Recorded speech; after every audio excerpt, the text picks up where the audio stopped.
off today, and shockingly, nobody stormed anything.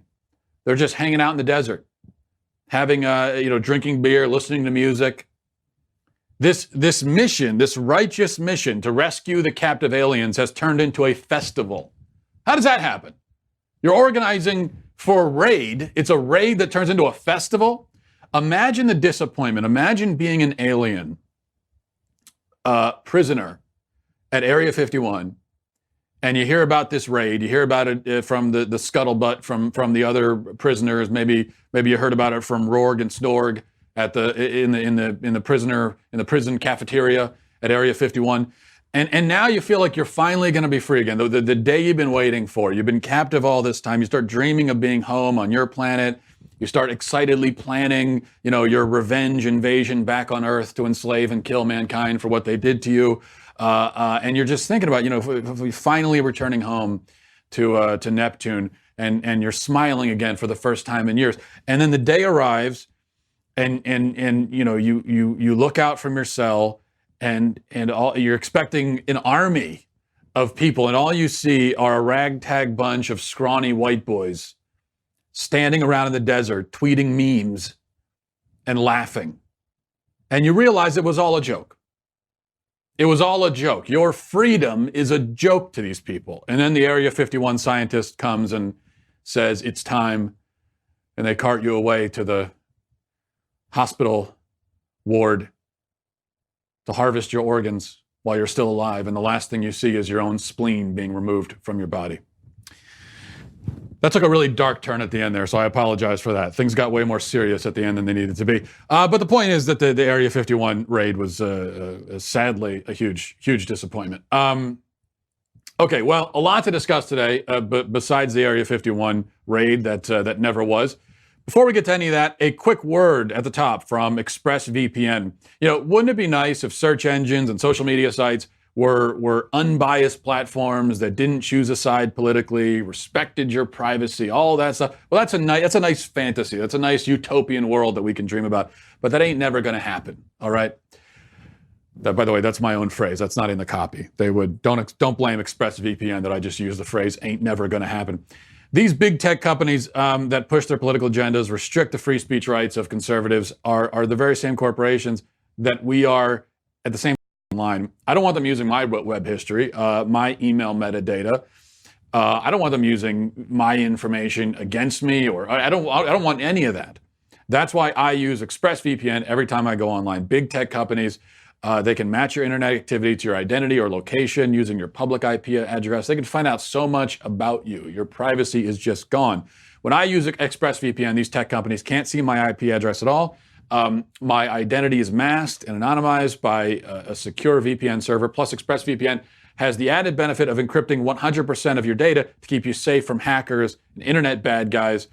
Does it all sound kind of complicated? Maybe it does. Well, it's not, I promise. At least not on your end. As far as you're concerned, just takes a minute to set up, tap one button. Now, ExpressVPN on their end, there's a lot of complicated stuff going on to make sure that you're safe and you're secure. But as far as you're concerned, real simple, real easy. So if you're like me and you believe your internet data belongs to you and not the tech elites, then ExpressVPN is the answer. Protect your online activity today. Find out how you can get 3 months free at expressvpn.com/Walsh. That's expressvpn.com/Walsh for 3 months free with 1 year package. Visit expressvpn.com/Walsh to learn more. Okay, well, there's something else going on today aside from the Area 51 raid turned festival, and that is a climate strike. Yes, there's a climate strike. We are going on strike against the climate. We are boycotting the climate. We are saying to the climate, you stop it, climate. You stop being so hot. I personally, I am not going to associate with the climate. I am not going to use the climate. I am not going to be in the climate until the temperature drops by 20 degrees. That is my solemn oath. Or maybe that's not exactly how it works. I don't know. It's a climate strike. I think what mainly it apparently involves is a bunch of kids skipping school. That's what the climate strike is. Kids are skipping school today. They're walking out of class. They're letting their voice be heard. I love it when we have protests like this because kids all across the country, and it seems like every year there's a reason for some sort of school walkout or whatever. And you've got this thing where all kids all across the country, across the world, they're ditching class. They're not going to school. And then everyone says, wow, the kids must really care about this issue. These kids are really involved. Yeah, maybe, or maybe they just hate school and they're looking for any reason to walk out. I can remember when I was in school, I can remember a couple of occasions when we did a school walkout. I have no idea what the issue was. I don't think I knew at the time. I didn't matter to me. I just knew people were walking out for some reason. It made no difference to me. I was on board, at least for that period of time. For that day, I was marching alongside those people for whatever reason, to whatever effect. Didn't matter to me. The point is, the headline for me is, I get out of school. And I think that's the way it is for most kids. But on the sort of darker side of things, the fact is that a lot of people, kids included, and adults, are being sucked into what is essentially now a doomsday cult. Now, just to give you an example, let me read a very disturbing, see if I can find it, very disturbing thread from a guy named Alex McKinnon, who's a writer out of Sydney. Not a grade school student, as far as I know. But let me read this thread that he put up this morning. Verified account, by the way, on Twitter. He's got the blue check mark, so you know he's an important guy. And here's what he said. This is not a joke. This is what he had to say. He said, since the federal election, I've been overwhelmed by feelings of dread, grief, and terror of what a heating planet will mean for my life, the ones I love, and our collective future. Hashtag climate strike. He goes on. For months, getting out of bed has been atrociously difficult. Any thought of the future's terrifying implications and what they will mean for the later years of my life has sent me spiraling. I quit a good job. I took months off work. I started on medication, all of which has helped, but none of which has solved the cause of the existential horror I feel when I look the future in the face. I have bawled my eyes out and screamed into pillows and felt a panic so intense it seemed impossible it could be contained in a small human frame.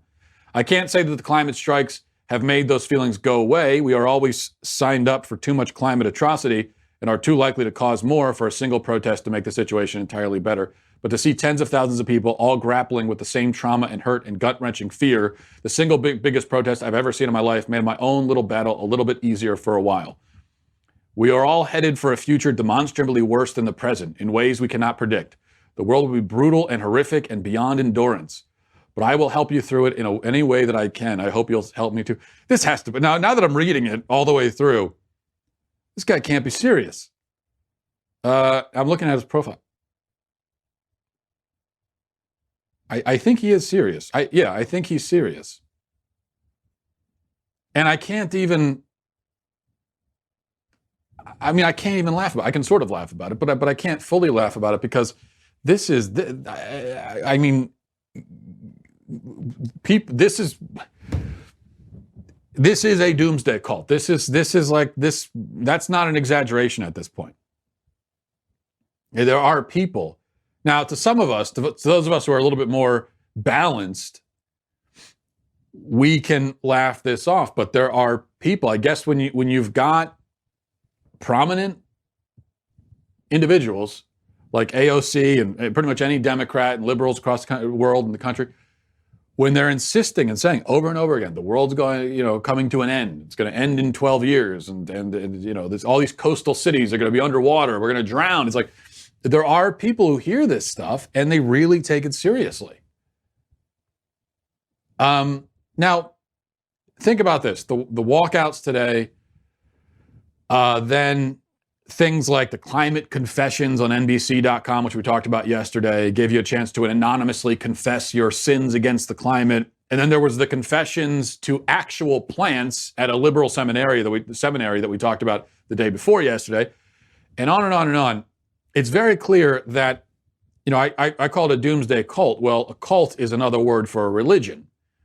Cult is, religions are technically cults. And I say that as someone who's a member of religion myself. That's the word cult has taken on this pejorative meaning, but in a broader sense, in a broader, less pejorative way, religions and cults are synonymous. So you could call it a doomsday religion, a doomsday environmentalist religion. And that really is what it is. And that's not a joke. It is literally a religion. It has all of the hallmarks now of a religion. It has its core ideological tenets. It has its apocalyptic vision. It has its rules and codes of conduct. It has tithings and offerings and sacrifices. It has a call to repentance. It has its high priests and priestesses, AOC being one of them. It has its prophets, Al Gore. It has its child saviors, Thunberg. In every sense, this is a religion. It's got everything that a religion has. America has found its religion, and this is it. This, I think, speaks to a certain truth, which is that apparently, it would seem, religion actually is a basic need that we have as human beings. We can't escape it, even when we try. The West is by far the least religious civilization in the history of the world, but only at first glance, and only if you're believing, if you are looking at the polls and the surveys and saying how many people are unaffiliated with any religion. Well, there are more unaffiliated people today than there have been at any other point, percentage-wise. But if you look a little bit closer, and you don't even have to look that close, you see that the religious instinct has just manifested itself in a slightly different way. They're not really unaffiliated. They're just affiliated now with a different religion, and one that we don't call a religion, even though it is. Now, it would seem that there is a fundamental need here. And if you're an atheist, you can claim that the fundamental need for religion, the instinct, whatever you want to call it, you could say that it's evolutionary, it's psychological, whatever, not proof of a God. That could be your claim. If you're a theist, you say that the fundamental need speaks to an innate sense of, an innate knowledge of, an innate longing for the divine. I'm not going to get into that debate, though you know where I stand on it, but that's not really my point here. My point is simply that the need is clearly there for religion, and environmentalism fills that need for a lot of people. And it's not a coincidence that as we go on, it begins to more and more resemble religion, and it takes on more and more of the characteristics of religion. This repentance stuff, that we see two of these things in the same week, where now this confessional aspect of it is, to me, that was kind of like the last piece that we needed to really call it a religion. And now we've got it. And okay, so it's a religion. You could just classify it. You've got Christianity, Judaism, Islam, Hinduism, environmentalism, right? In the list of religions. All right.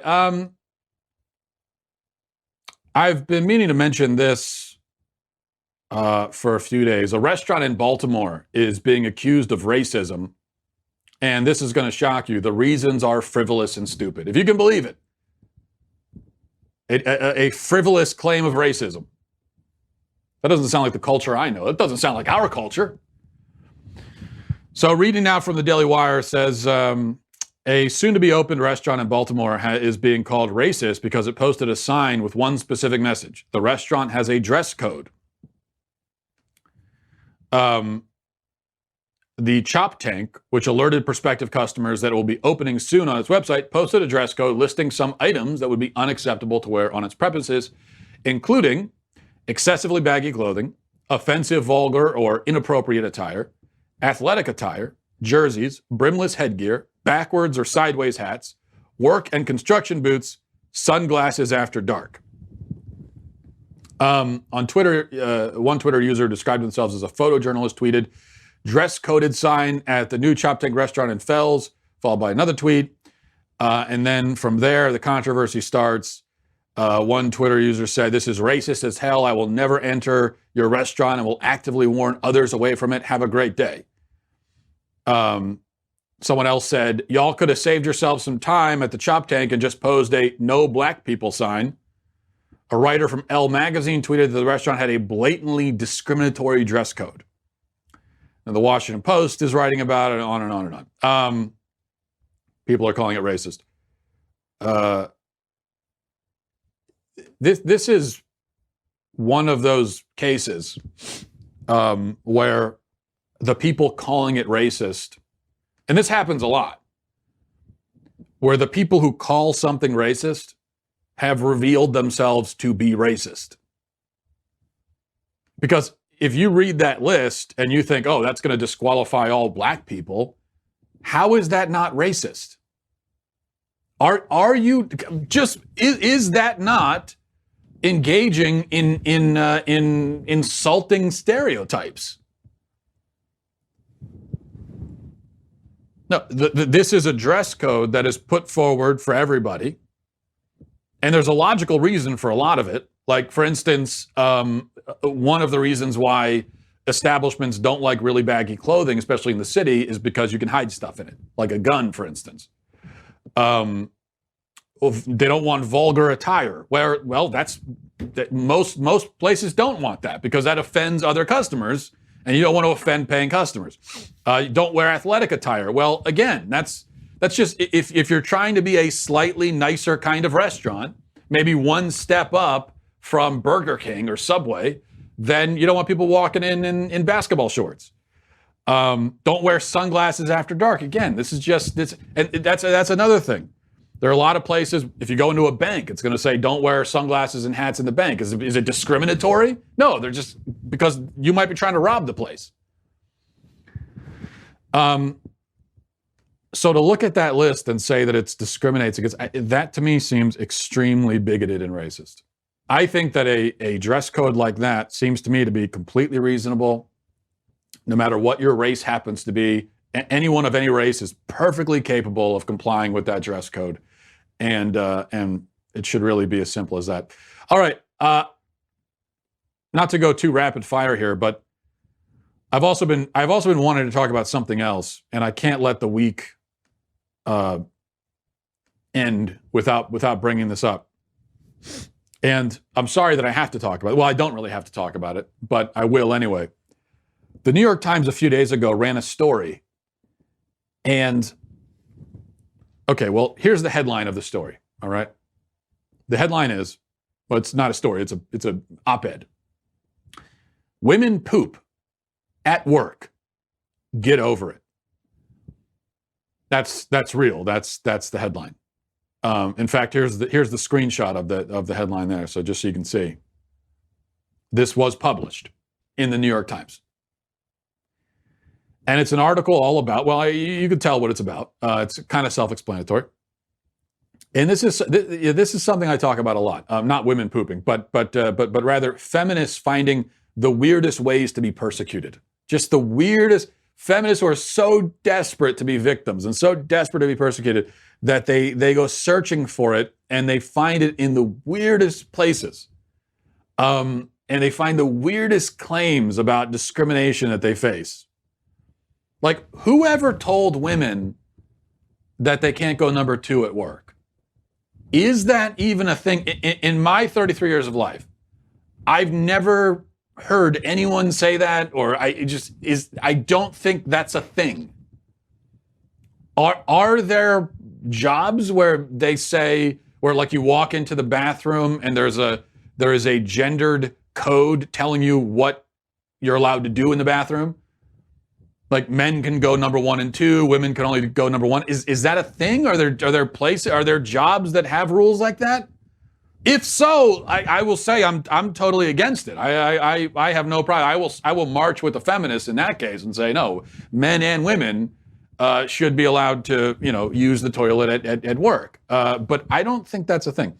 The real story here is the picture accompanying this article. This to me is utterly mysterious. But I want to show you this picture. This is the picture that went along with the headline. And as you can see there, okay, it really makes me wonder. The woman who wrote this article,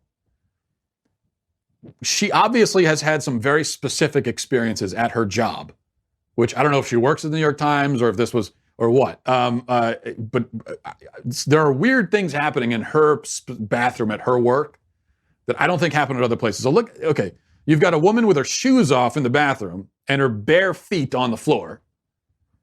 And then you've got that appears to be, and I don't want to be transphobic, but that appears to be a man in that one. I mean, it's someone with pants, they're facing in the other direction. Appears to be a man. And then you've got two women in the stall next to him. What in the world is happening in this bathroom? What is this even supposed to be? So the real headline of the story is very weird stuff happening in New York Times bathroom. If you go to New York Times, do not use their bathroom under any circumstances. Apparently, if you're a woman, you're not allowed to. Or I guess you can, but maybe they have to do two in a... Is that... Okay, maybe that's the issue. Maybe at the New York Times, to save space, they make women share stalls, and that's why they're not allowed to. Anyway, I don't want to get too graphic with it, but this is just completely bizarre and strange. All right. We'll go to emails, mattwalshshow@gmail.com, mattwalshshow@gmail.com. This is from Kevin, says, hey, Matt, I read your article on the Daily Wire about Prime Minister Justin Trudeau wearing blackface and how we should apply the left standards to them. I know that this is something that a lot of conservatives struggle with.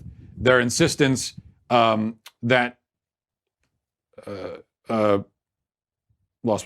conservatives should not jump into the mire of leftist PR tactics. While I agree that the left should be called out for their blatant and unwavering hypocrisy for what they did to Megyn Kelly and treating Trudeau and Ralph Northam with kid gloves, I believe that we should not attack Trudeau and look at the totality of the circumstances.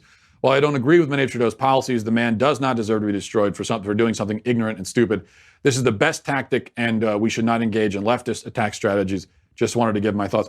Well, this is what we've been talking about over the last few days, and I agree. It is, I've been wrestling with this as well. What do? We accuse the left of having a double standard. We don't want to ourselves have a double standard. So if we say, in principle, that we don't think that people should be destroyed or fired or canceled over dumb things they said or did 20 years ago or 30 years ago or whatever, then how can we all of a sudden abandon that argument when it's a leftist who's got themselves into trouble? And that's where I tried to thread the needle yesterday. And the way that I kind of look at this is, yeah, we don't want to be disingenuous. So we don't, when it comes to the Trudeau blackface thing, I think any rational, especially any conservative, we see that. And we know that, objectively speaking, not a big deal. It's not racist. You want to call it insensitive, go ahead. You want to call it stupid, sure. It's not racist, okay? His intention clearly was not to be racist. So we know that. And so we shouldn't be disingenuous and go around pretending that we really think it's racist. Unless we're doing it ironically as a joke, in which case, go ahead.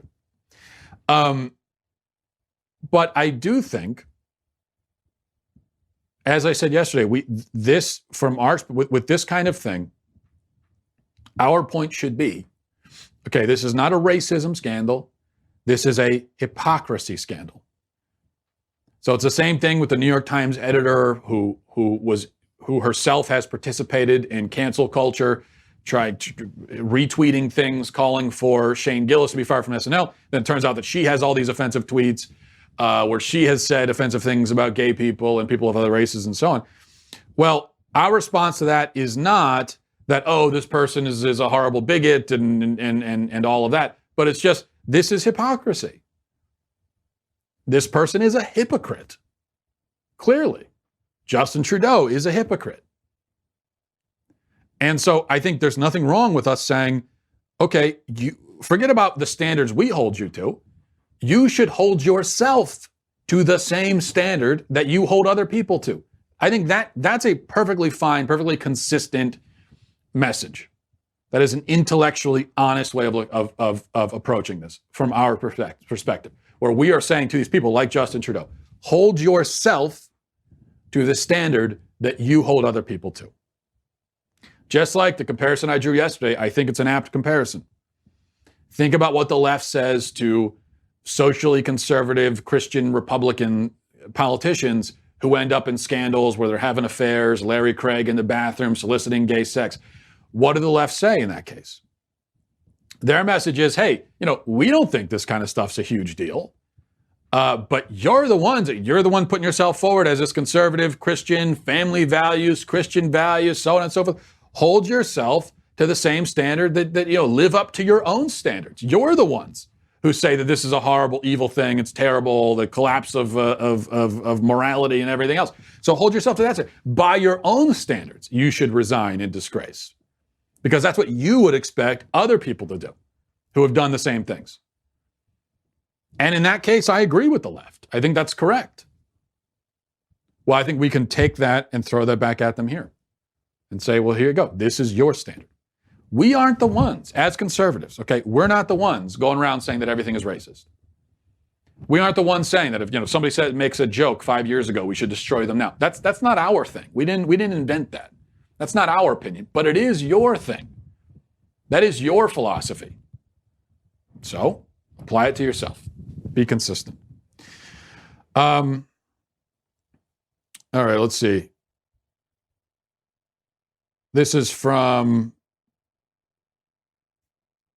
Sam. Says, hi, Matt, longtime listener, big time fan. I'm well aware of your opinions on issues such as people FaceTiming in public, people sitting next to you on planes when other seats are open, etc. I would like to know your thoughts on when you are using a urinal in a public restroom and someone comes in and decides to urinate right next to you when other urinals are available. I believe this is sociopathic behavior. Do you agree? I guess we're talking a lot about bathrooms today. I didn't plan it that way, but that's the way it's turned out. And yeah, Sam, I sociopathic, yes. Psychopathic, I would advocate. I think the death penalty in those cases, you could make an argument for it. That's all I'll say. I think as a society, as a country, we need to have a national conversation about what do we do about the sorts of people. You got a line of urinals. There's all of them are free except for the one you're using. Someone comes in, uses the one right next to you. You could make an argument for not only criminalizing that behavior, but making it, considering at least capital punishment in those cases. I don't know. We could talk more about that, but I think there's certainly a rational argument to be made there. Thanks for the email. Finally, this is from Addison. Says, dear he who must not be shaved. As a fellow lay theologian, I commend you for continuing the tradition of maintaining your beard. Anybody who attempts such deep discussions without facial hair should automatically be marked as a heretic without exception. Totally agree. Speaking of theology, I've stumbled upon a rather unique discussion in my studies. Many years ago, somebody introduced me to a documentary titled Divided. The filmmaker, Philip Leclerc, Leclerc, asks a very important question. Why are the youth in our churches falling away in such terrible droves? If I'm not mistaken, I believe the current statistics range between the high 80s and low 90s. That is a staggering number, one of great concern, obviously. But his diagnosis of the illness is even more bizarre. Rather than blaming it on lack of discipleship, sugarcoating preaching, or the absence of apologetics, he more or less points the finger towards the institution of youth ministry. His argument relies on two premises. Premise 1, there is no such thing as a youth pastor in the Bible. Premise 2, the Bible teaches family integration, not separation in the context of worship. Conclusion, therefore, youth ministry is outside the will of God. Now, I don't want to strawman his argument, so I'll grant that maybe he doesn't hold to the first premise as strongly as the second premise. Regardless, he and several others strongly support the second premise and cite various scriptures to proof their claim. The idea is that parents have to be involved in the discipleship process, or else the children will most likely fall away during high school and beyond. The more committed the parents are, the more committed the children will be. Therefore, youth ministry is not part of God's plan because of wedges children from their parents and further divides between them. Children look to youth pastors as fathers and in most cases just play games and flirt. In rare instances, the youth pastor actually disciples, but even this is dangerous because it fails to recognize the family as a God-ordained institution and robs parents of the love and devotion of their children. Church should be the place where they grow together, not separate. I obviously disagree. I'm reading this like I'm Ben Shapiro over here. Speed reading. I obviously disagree with the first premise because many things are not specifically mentioned in the Bible that are still permissible. Also, it errs on the side of legalism when we get wrapped up in condemning things that the word does not specifically condemn. As for the second premise, I'm not entirely sure, to be honest. In one sense, I do agree that it would be ideal to encourage parents to have their children sit with them in church services. On the other hand, should we be so quick to dismiss a ministry that may indeed harvest young believers as strong, committed disciples? Would this categorize under unnecessary dividing the body over trivial issues, or is this rather a discussion that needs to take place and receive our consideration? All right, Addison, I think you raised a lot of interesting points, which is why I wanted to read that. Sorry for reading it so quickly. Hopefully people could understand what you had to say. I agree with much of what you say. And of course, the question of why are so many people leaving the church? Why are so many young people leaving? That is one of the most important questions we can be asking now as a church, as a body of believers in America. Now, you say 80 or 90% leave. I don't know. I don't know if it's that high. That seems a little too high. If we're looking at 80 or 90% of kids eventually leaving the faith, then that means the church in America is going to be extinct in 50 years, if not sooner. That is not at all sustainable. That is apocalyptic kinds of numbers. I tend to think, I'd have to see where you got these numbers. I tend to think that those numbers are not exactly, maybe inflated a little bit. But anyway, the point is, the numbers are too high. As for youth ministry, first of all, not all youth ministry has to remove kids from worshiping with the parents. That's not how it works in the Catholic Church, for example. Most Catholic churches, anyway. You got the service, the Mass, as we call it, and families are together, and then you have the youth ministry, which is a separate thing, and kids will go for youth group meetings and youth services, and they'll do that separate. It's a separate thing that they'll do oftentimes on different days of the week. They go to youth retreats and everything else. I agree that families should be together in worship, ideally. Doesn't always work out that way, of course, but can't always work out that way. But I think ideally that's what should be encouraged, having the families together. So I'm in agreement there with that argument. I also agree that youth ministers or youth ministries in general can sometimes be, frankly, just BS, a waste of time that can be very cliquey, very, I suppose the word is worldly that we would use. Not all the time, certainly, but they can tend that way. And so that's something that you got to look out for. I remember when I was in high school, and a few, my parents were encouraging me to get involved in youth activities at the church, and I made a few attempts, and I was turned off by it because it just seemed like it was, like I said, very cliquey, which from talking to other people, that's a big problem in youth groups and youth ministries at churches and in churches in general, frankly. But on top of that, to me, it seemed like I don't know, everyone's just kind of hanging out, which is like fine, I guess, if you want to hang out. Who doesn't like hanging out? But there should probably be more going on here than that. But actually, as I was thinking about your email, what I would like to do, I want to put all that aside for a minute and address this question of why so many kids, so many young adults, as they grow up, end up leaving. Because it's a very high number, as we said. It's a big problem. It's something that we need to think seriously about. And I don't think there's one answer, but I would like to suggest an answer, one of the answers. I think one of the important answers I would like to suggest. I think one of the reasons why a lot of people end up leaving the church, Christianity, faith, is YouTube. And the internet more generally. We would make a mistake to discount this factor. Now, I don't mean that YouTube and the internet are the devil, though. I mean, who knows? You could maybe argue that. But what I really mean is that at a certain point, people, Christians, a lot of them, start to ask difficult questions about their faith, about their belief system, about their history as a religion, about their theology, their books. People start to wonder. They start to question. They start to notice things as they grow older that they didn't notice before when they were kids. They start to do their own research. Okay. And they think, oh, geez, well, the Genesis creation account is pretty strange when you look at it, especially considering what we know about science. And why are there two creation accounts that seem to conflict? And What's going on? What is going on with this Noah's Ark story? What really is happening here? And why is it so similar to other stories like the Epic of Gilgamesh and that flood story? What's going on with the Exodus? So, why isn't there, when I look it up online, I see that there's hardly any archaeological evidence to support it.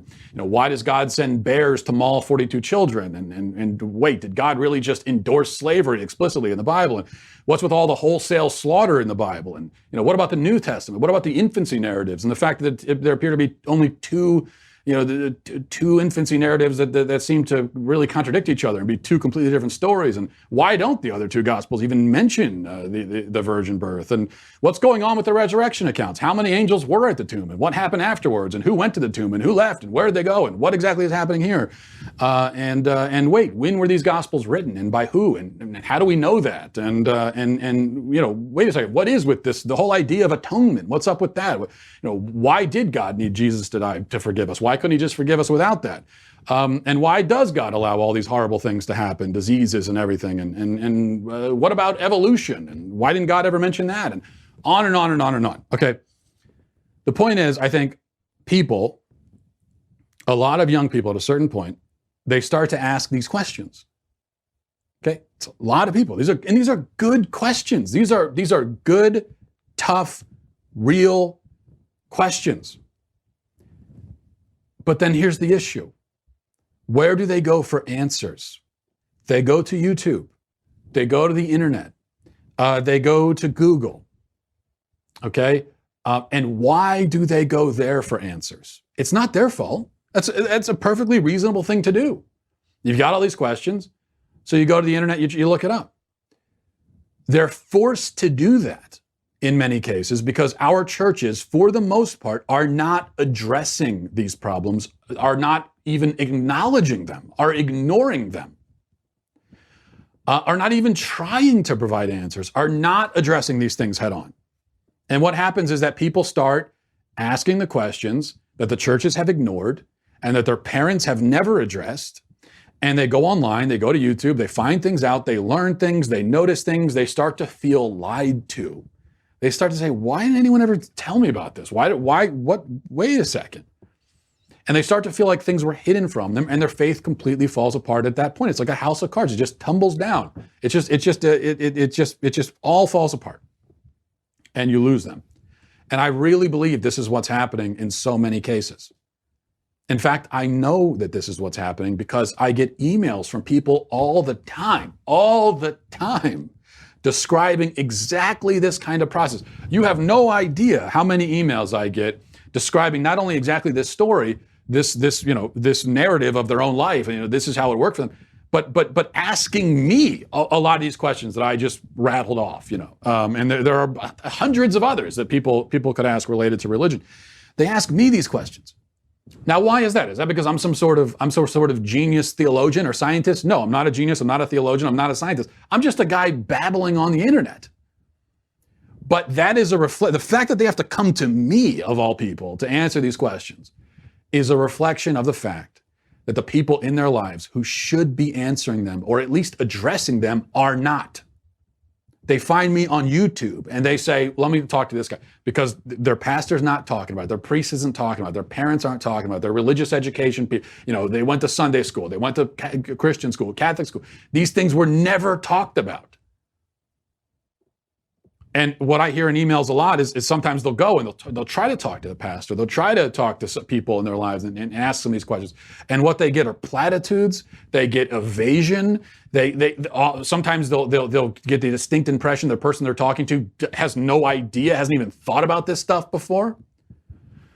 I think it's so important for us to realize this because, I think we need to stop looking at the problem as one of purely about, shallow, self-centered millennials who want to leave Christianity so they can go and run off and sin or whatever. I think that, maybe that's the case sometimes, but I think we make a big mistake. Now, it makes us feel better to look at it that way. We want to see it that way. Okay, we want to say that, all these people leaving, they're just not as pious as I am. They're just not as strong in their faith. They're not as holy as I am. That's why they leave, those wimps, those weaklings. When in reality, no, it could be in some ways the opposite. That they had the courage to start asking questions. But unfortunately, nobody was there to answer those questions. And unfortunately, they didn't really know where to look for the answers.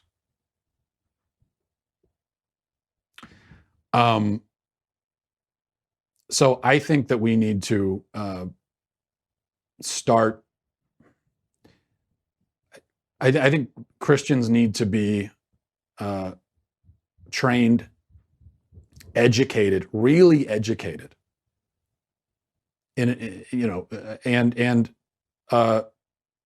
Now, and we would know this too. That's the other thing.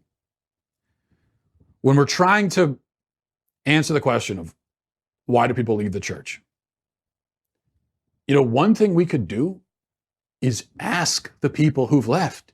Let them tell us. Okay. Now, if you ask people, they might tell you they left because they're disenchanted with the church. They had personal problems with somebody in the church. They, so on and so forth. You will hear stories like that. Yes. But just as likely, they'll tell you something about some of those questions that I mentioned before, some of those problems, and they'll tell you that the best answers they could find for those questions were secular ones from secular sources. And so what we want to do is we want to make ourselves feel better, and we want to say, oh, no, that's not really why you left. No, that couldn't be it. That's not it. I'll tell you why you left, because I know better what's in your mind than you do. Do we have any idea how pretentious and arrogant and stupid that sounds? No, it wasn't really that. No, it's because you wanted to sin. That's what it was. Telling you. No, you don't know. No, it wasn't. Let me tell you. No, let me tell you why you left. No, I think we need to listen. I think maybe we could listen. Let's listen to what they're saying for a change. What ultimately needs to happen is the church needs to help to form mature Christians with a mature understanding of their own religion and their Bible. This is a big part of the problem, is that a lot of adult Christians in this country have a very immature, childish understanding of their religion and of the Bible. And the problem with an immature and childish understanding is that it won't hold up to scrutiny. And also the other problem is that you, if you're a parent, if you're a leader in the church, because you have yourself a childish, immature understanding of your own faith, you are not going to be able to answer the mature, intelligent questions from people who are apparently more mature than you. I can't tell you how angry I get when I hear people that say, I had these questions. I talked to my parents, I talked to my pastor, and it was like they'd never thought. How could you be an adult Christian? You never even thought about these things. What the hell is wrong with you? Use your brain. I think there are a lot of Christians who still think of the Bible like a self-help book. I run into this all the time. Christians who think of the Bible as a book of inspirational sayings. But it's not that. There's inspirational stuff in there, but the Bible is a library of a whole bunch of different books and genres and forms and styles written over the course of a thousand years, at least hundreds of years, maybe 1,000 years, by dozens of different authors who were all trying to do different things, and none of them had any idea that their writings were going to one day be compiled in a book, the book that we now call the Bible. And we have to understand that. We have to understand what it is and what its many different functions are and were supposed to be, or else we're setting ourselves up for a crisis down the line when the Bible doesn't quite live up to, or rather I should say conform with, our expectations. Recently I saw somebody on Facebook, they posted a picture of their Bible with a cup of coffee. And in the caption, she claimed that every morning she opens the Bible at random and she finds her morning inspiration wherever it lands. She lets the Spirit guide her, opens the Bible, and wherever it lands, she finds inspiration. And I read that and I thought, really?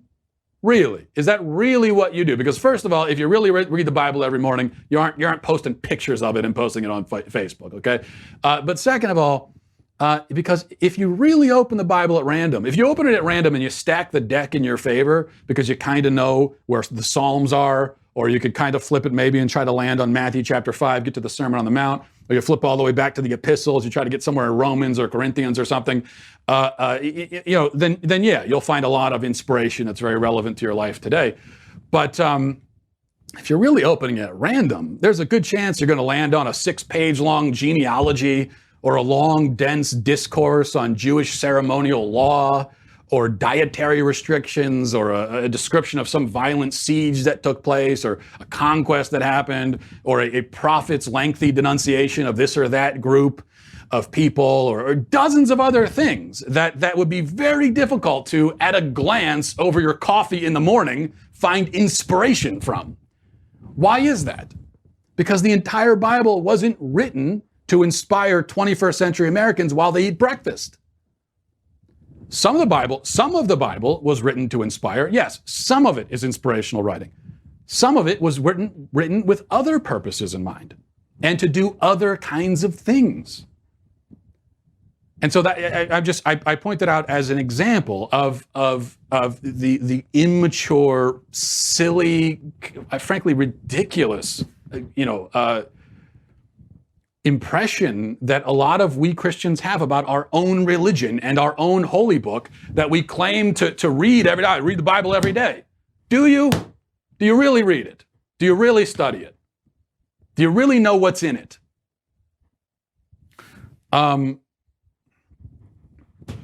Because if you do, it's just, anyway.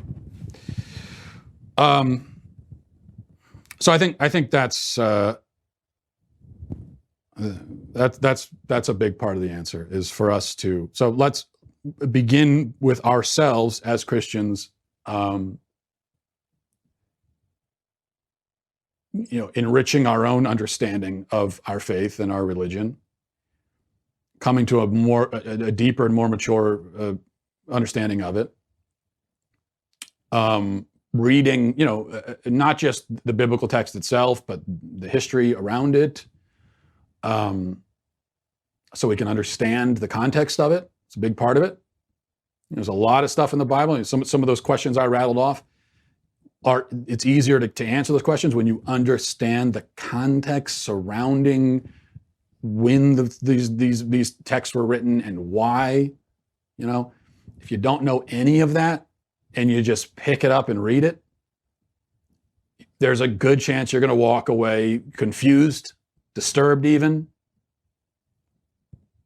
So that's my thing. And it's got to start in the churches. I mean, pastors got to get up there and start giving substantive sermons addressing real questions and issues people have related to the text, related to their religion, related to just real stuff. We don't need an inspirational self-help sermon every single time. People have real questions. Answer those questions. At least acknowledge the questions. I feel very strongly about this, as you can tell, but I guess I should wrap it up. It's been about 30 minutes of me babbling about this. I could go on for another 5 hours on this subject, as you could tell, but we'll leave it there for now. Thanks for watching, everybody. Thanks for listening. Have a great weekend. Godspeed. The Matt Walsh Show is produced by Robert Sterling, associate producer Alexia Garcia Del Rio, executive producer Jeremy Boring, senior producer Jonathan Hay, our supervising producer is Mathis Glover, and our technical producer is Austin Stevens, edited by Donovan Fowler. Audio is mixed by Mike Coromina. The Matt Walsh Show is a Daily Wire production. Copyright Daily Wire 2019. If you prefer facts over feelings, if you aren't offended by the brutal truth, if you can still laugh at the nuttiness filling our national news cycle, well, tune on in to The Ben Shapiro Show, where you'll get a whole lot of that and much more. We'll see you there.